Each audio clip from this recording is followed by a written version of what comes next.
دیکھیے یہ خواتین سے جو متعلق جو درس ہوا اس میں ہم نے بڑی تفصیل کے ساتھ رکھا ہے کہ ہماری بہنوں کو اس سے پرہیز کرنا چاہیے، قطعاً پرہیز کرنا چاہیے۔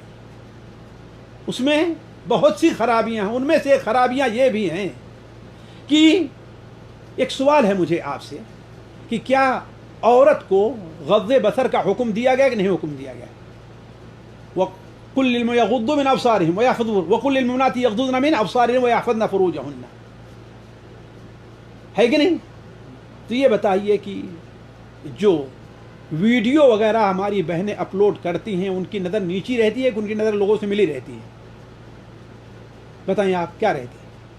لوگوں کو اپنی نظروں سے دیکھ رہی ہیں کہ اپنی نظر کو نیچی کر کے باتیں کر رہی ہیں؟ سوچیں آپ کہاں یغضضن من ابصارہن کہاں پایا گیا ہے کہ نہیں ہے؟ یہ بھی تو حکم ہے نا، وَقُلْ لِلْمُؤْمِنَاتِ يَغْضُضْنَ مِنْ أَبْصَارِهِنَّ، یعنی گویا کہ وہ مردوں کو ٹکٹکی لگا جو دیکھنا نہیں اس کو نہ دیکھیں اور مرد ان کو نہ دیکھیں، اور اس میں دونوں چیزیں پائی جا رہی ہیں۔ آپ نے اپلوڈ کر دیا ہے، آپ کی بھی نظر ان کی طرف بالکل ہے کہ نہیں ہے، اور ان کی نظر بھی آپ کی طرف ہے۔ یہ فتنے کا سبب ہے کہ نہیں فتنے کا سبب ہے نا؟ فتنے کا سبب کہ اس پر کیوں نہیں توجہ دی جاتی؟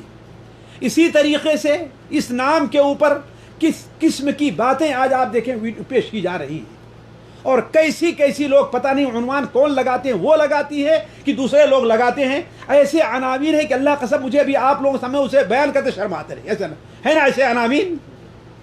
آخر اس کی اجازت کون دے رہا ہے؟ آیا یہ قولا معروفہ میں داخل ہے؟